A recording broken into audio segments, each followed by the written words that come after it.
Welcome to Earth Mysteries. Today we're off to Rapa Nui, Easter Island, a place that's been on my bucket list for some time. I wanted to see these amazing moai that I had only seen in images or people had talked about.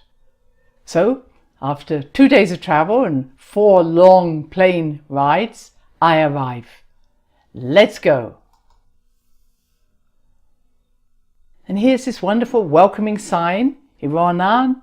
It's a meaning like aloha in Hawaii, and there was so much about this place that's so similar to Hawaii. The palm trees, the soft breeze, everything's outside, and this wonderful carving of a humpback whale I couldn't believe was there in the airport.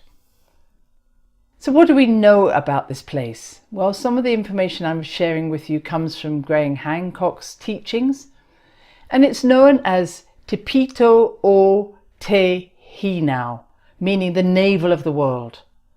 This is very similar to Cusco and Angkor Wat, also seen as navels of the world, primordial centers of creation, and are often linked to the landing of meteorites in the world and in the earth. I often see these navels of the world such as anchors into Gaia's center, into her heart, hence this idea of being a creative center.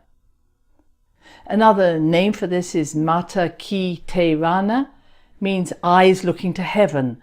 And as you'll see, many of these images do look to the heavens, looking to the stars, looking for the return perhaps of the star people, return of people who they consider their true ancestors. It is about 144 degrees east of Angkor Wat, that's in Cambodia.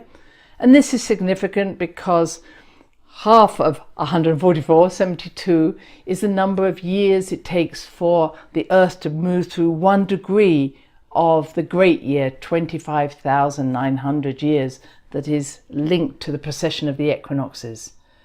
So it feels as if our ancestors really understood the importance of following these bigger years, these bigger patterns of the universe, rather than just the small year that we may already be associating with.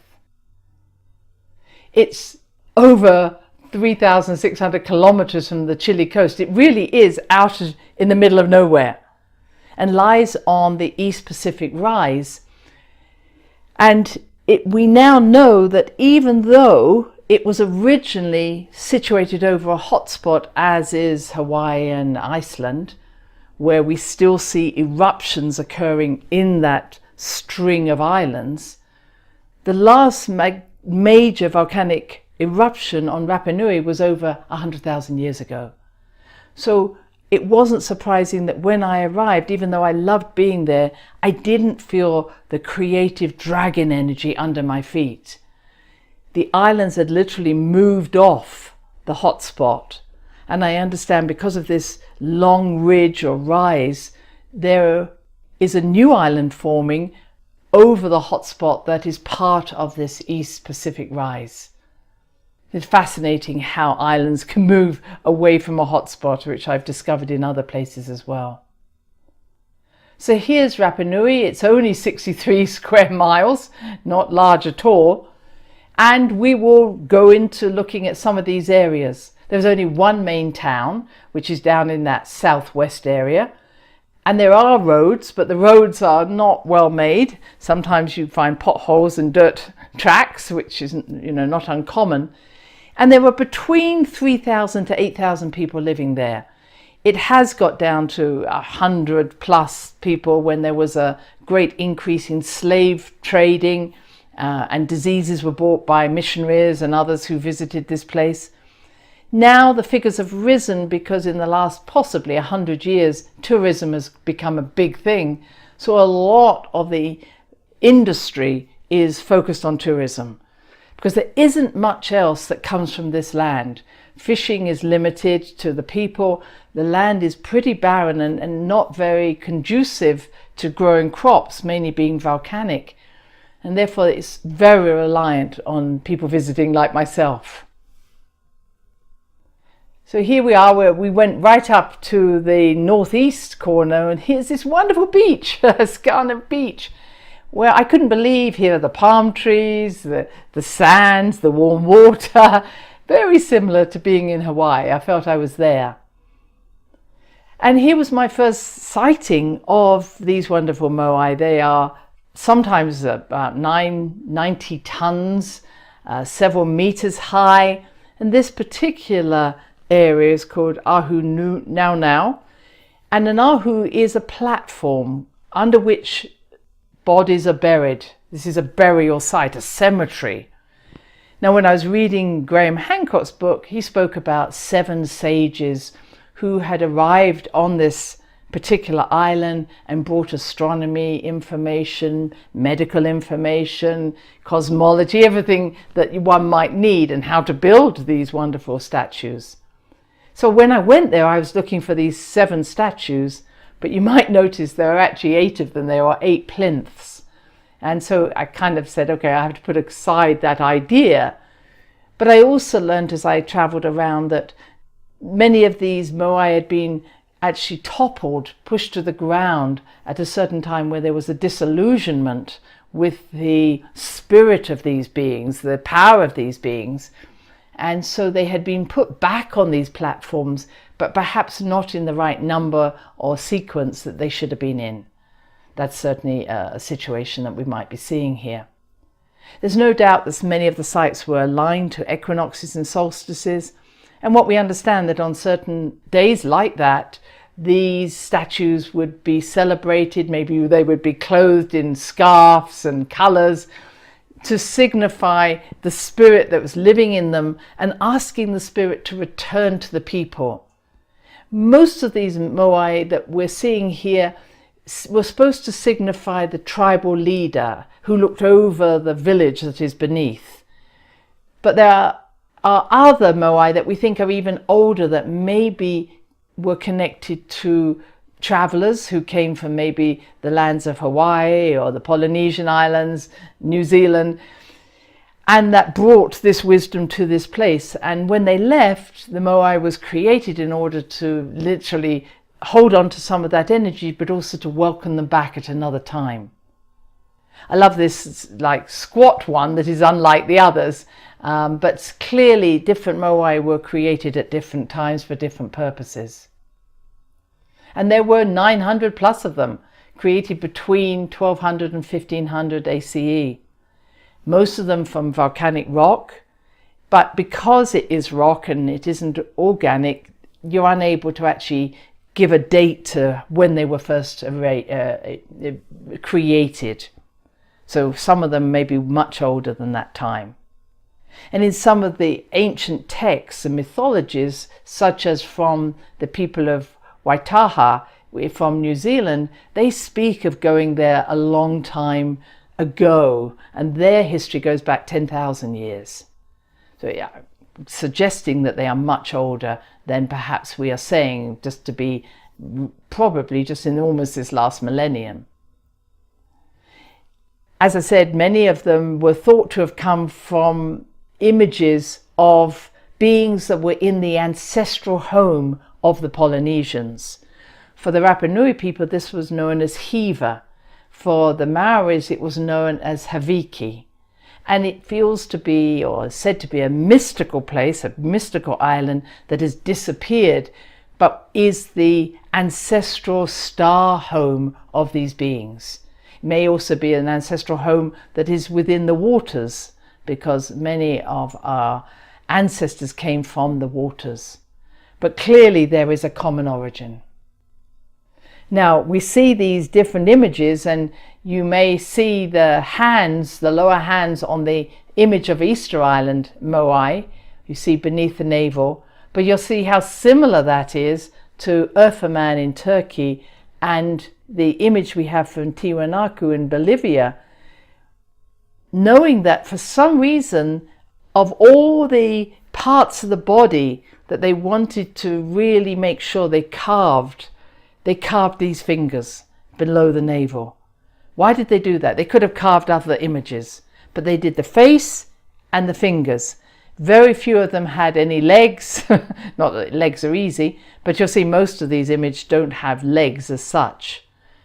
And we know that Urfaman is 11,000 years old, which gives us a sense that there's some similarity between all these places that are certainly thousands of miles apart, but they're all pointing possibly to the navel, to the sacral chakra, trying to signify that we are here in the place that is the navel of the earth.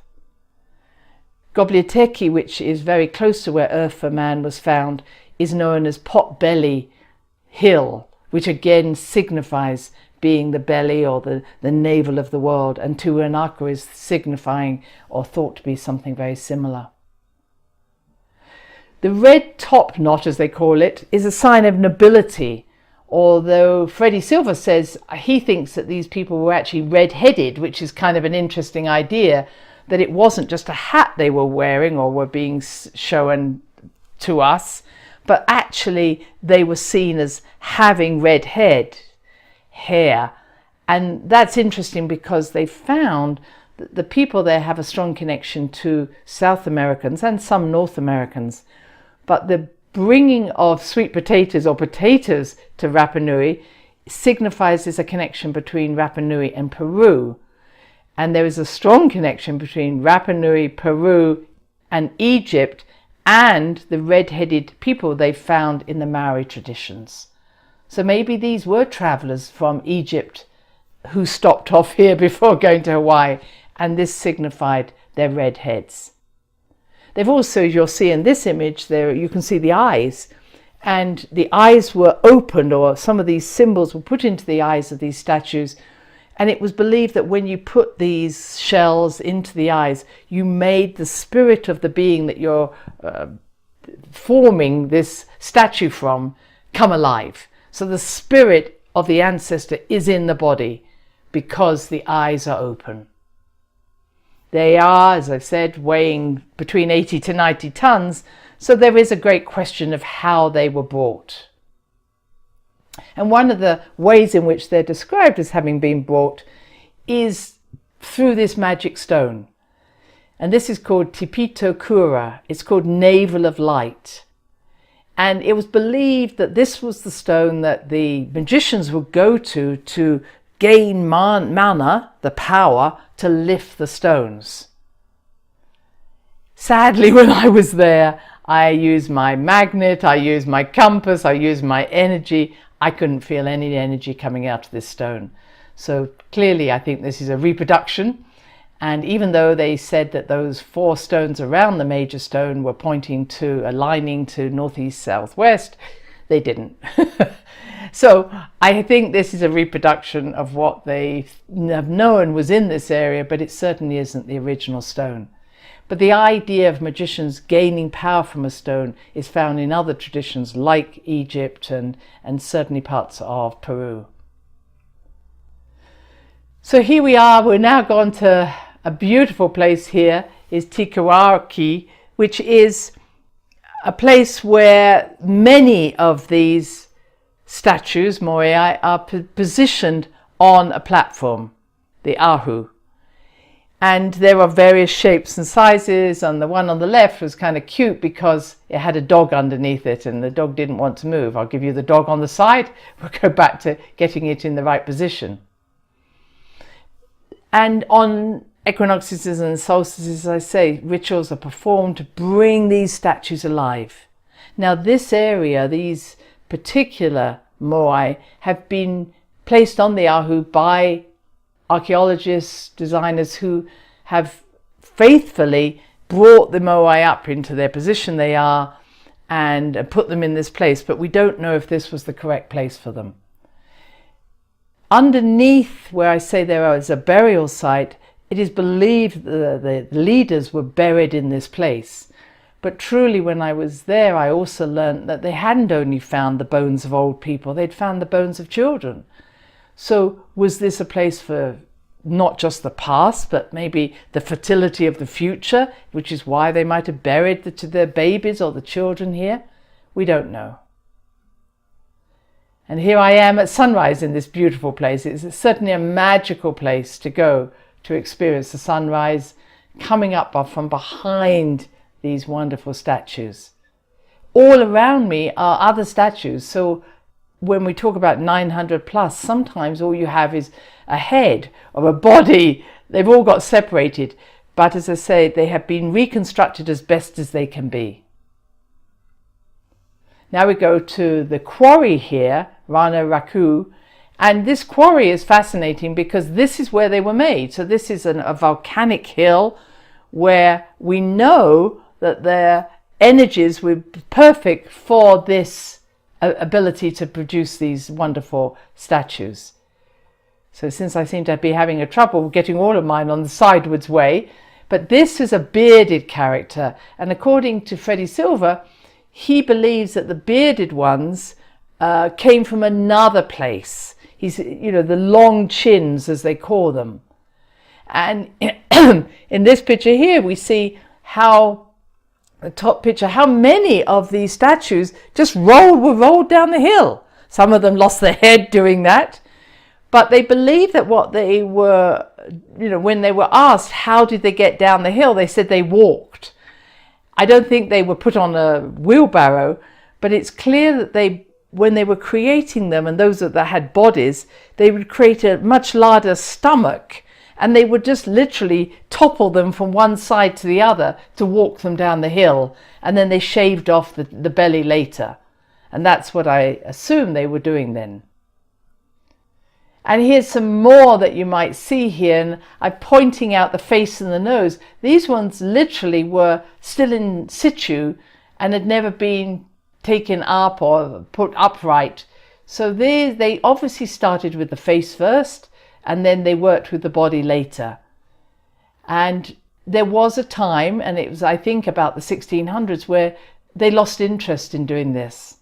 And I just need to explain why I think that happened. Was because that they are not on a hotspot anymore. Their creativity, their fertility started to die away. And I think that they prayed to these Moai for help, as we might all. They asked for fertility, they asked for abundance. But sadly, they didn't even have the trees that they could use to sail away from this place. And what happened was that the visitors used to come from, again, maybe New Zealand, Hawaii, other Polynesian islands, but they stopped coming. Now, some say it's because there was a huge earthquake, tsunami, and it was no longer safe to be on the seas. But you just imagine being in the middle of nowhere, and you've got no boat, and nobody's coming to visit, and you've been praying to these Moai to bring you everything you needed, and the food is running out. You might well say, why are we doing this anymore? And it really made me think about how quickly or not your faith may be lost when nothing happens when you pray. How difficult it might be to hold on to your spirituality, your religion, when nothing is coming. And I think that's when they gave up producing these Moai, saying, what's the point? Now, there were other places that we did visit. This lovely beehive was the idea. They made it out of stone, and then kept a tiny hole so the bees could go in and out, making its own beehive, but that you had to learn which stones to take out to get the honey and which ones not to, so you wouldn't get stung. The top figure there is a boathouse made out of rafts, reeds, but that was about all they had, and you can see the land is really with very short grass. And some people talk about these boathouses being a place of where you'd bury someone, but I think this would be a very simple house, and it's probably all you had to make the house with, apart from the stones where you could make a very solid house. These ritual circles were there. I learned that there was a time where two different families or tribes would go into this place. They would sing songs, and whoever ran out of songs first would be the loser. But I then learned also that as things became more desperate, it became a bit of a slanging match, where one would slang off another one, and then you'd become the loser in a different way. It again reminded me of just how one might become desperate when nothing is changing, where there is no different energy, where we might start fighting each other. How important that connection to Mother Earth, to the navel of the world is for creativity and inspiration. And that bowl there was seen as a red bowl for both birth and death. you would both give birth in this place, but you'd also put the bodies in there, let the birds take away the meat, and you'd be left with the bones. So there was a lot of symbolism that I'd seen in other parts of the world. So we're now moving a little further. We've done quite a lot of this already. And we're going out onto the tip there. I'll show you again down on this tip, this southern tip there, where you're seeing this place called Orongo. There is a crater there called the Rana Cow crater, and also the Motu Nui islet. And this place really took over when the power of the Moai failed. And what happened was that for 200 years they created a new ceremony, and it was all connected to the birdman, which was fascinating because you may know of stories where we talk about the return of the birdman. It's been a symbol of return of new life. So when nothing was returning to this land, they turned to the awareness that maybe these birds would return. And sorry, I'm just missing a slide there. But what I'm wanting to say, I'm going to go back to here, the cult of Orongo. It was literally a ceremony where you would celebrate the return of a sooty tern, a bird that nested every spring in this islet. And a certain person would be chosen from the tribe to go and find that first egg. And he or his representative would become the king or the leader for a year. So this would happen every year. And the symbols I was showing you were symbolizing that particular birdman's image. So everybody chose their own image of how they wanted to be, and this is seen now in petroglyphs, beautifully inspired. But I really understood that when you get desperate, you'd look for what does return to this land. If the ancestors aren't returning, maybe the birds are what we need to be looking for. And it happened for 200 years. And then, unfortunately, the foreigners appeared. They brought the illnesses to the island. They took islanders for slaves, and things only started to recover once some of that settled down. Chile became the owner of this land and took control, and only recently have the Rapa Nui people been given the right to be called their own type of person, the Rapa Nuians, but they still are part of Chile. Some of the houses that were built in the 19th century, as you can see, are circular brick buildings, very similar, I thought, to Skara Brae in Scotland, which were actually built 5,000 years ago. Now, I'm not saying that they're necessarily the same, but they have a very similar look. In the same way, we find polygonal walls. This is only one polygonal, but you will see that this is very similar. This has this small keystone to connect all the walls together, very similar to what we find in the Valley Temple in Giza and also what we find in Peru. So, you can say this is only a few hundred years old, maybe 1,000 years old, but there are things there on the island, such as this polygonal wall, that make us really wonder who were the people who were here originally. Not necessarily where did they go, but maybe what we're seeing now are not any way close to the ancestral beings. And so I leave you with those thoughts. This is a sunset in Hangaroa, which is the main town. I walked out there with thousands of other people, or maybe hundreds, since there aren't thousands, but hundreds of other people enjoying this sunset in this beautiful place. It is a beautiful place to visit. I would go there again, but I would also go with a new idea that this isn't about the past. It's really reconnecting to the soul of this land. Who were the beings who connected us? And if we connect through that navel, who do we connect to? And to me, the ancestors are always there at a much higher frequency than perhaps we're looking for them at this moment. So thank you for allowing me to share this time with you. I hope you enjoy this. And until next time, many blessings.